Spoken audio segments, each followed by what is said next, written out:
इकाई 5 सवाल बालमन के जवाब डॉक्टर कलाम के। साक्षात्कार।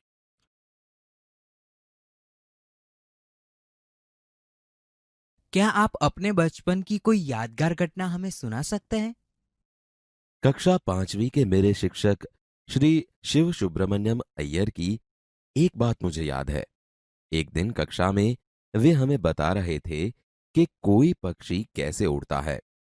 उन्होंने हमें रामेश्वरम के समुद्र तट पर ले जाकर इसका जीवंत उदाहरण दिया।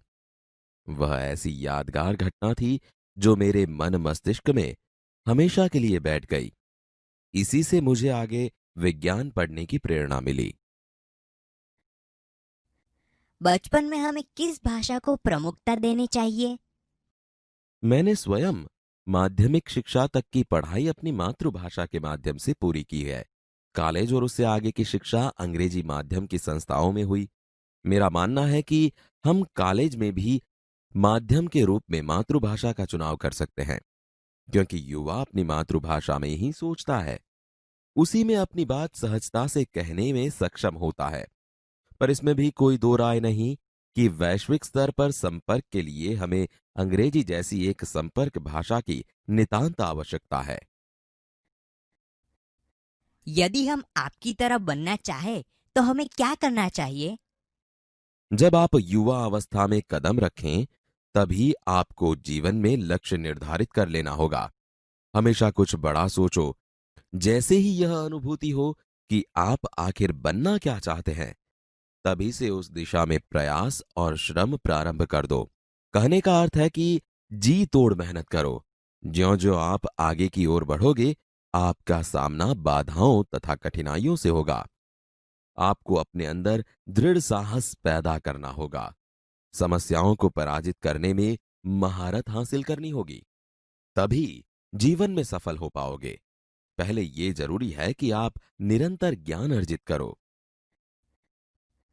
वह कौन सी बड़ी चुनौती है जिसका सामना हमें आज करना पड़ रहा है? भारत को सन 2020 तक एक विकसित राष्ट्र के रूप में परिवर्तित करना और देश के 1 अरब से अधिक नागरिकों के चेहरों पर मुस्कान देखना, यही राष्ट्र के समक्ष सबसे बड़ी चुनौती है। आपकी दृष्टि में साहस की परिभाषा क्या है? अपने जान की परवाह किए बिना दूसरों को संकट या आपदा से बचाना ही साहस है। हम प्रवासी भारतीय मातृभूमि के प्रति गर्व की भावना कैसे विकसित करें? भारतीय मूल का कोई भी व्यक्ति एक बृहद भारतीय परिवार का अंग है और उसे हमारे देश की सांस्कृतिक विरासत पर गर्व है।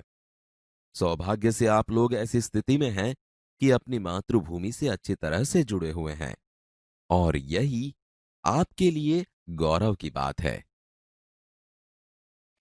जो भी बच्चे आपसे मिलते हैं वे कहते हैं कि वे एक प्रसिद्ध वैज्ञानिक, इंजीनियर, डॉक्टर आदि बनना चाहते हैं।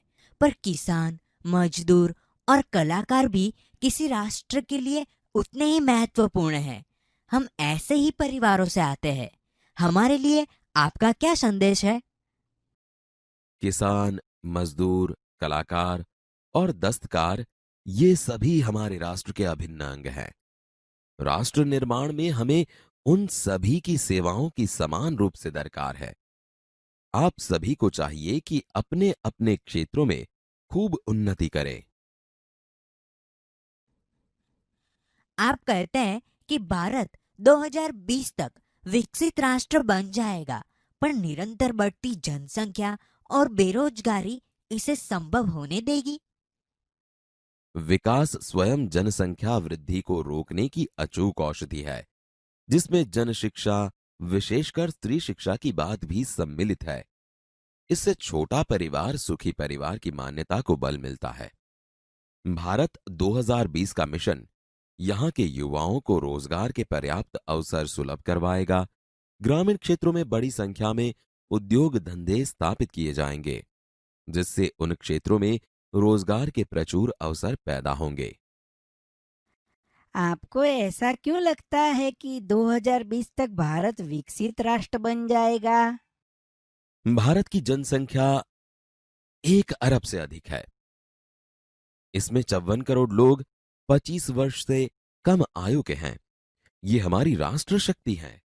भारत को 2020 तक विकसित राष्ट्र में परिवर्तित करने के लिए हमारे पास प्रचुर प्राकृतिक संसाधनों के साथ ही सुनियोजित खाका भी उपलब्ध है। 54 करोड़ युवाओं के विचारों की एकता निश्चय ही इसे विकसित राष्ट्र में परिवर्तित करने में सफल होगी।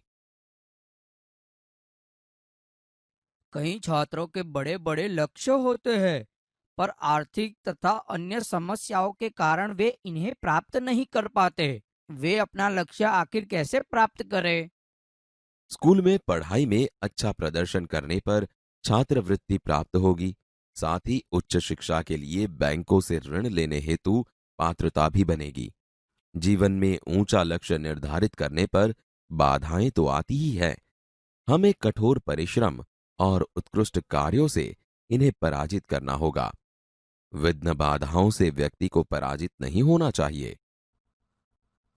भारत को विकसित राष्ट्र बनाने में राजनीतिज्ञ की क्या भूमिका होनी चाहिए?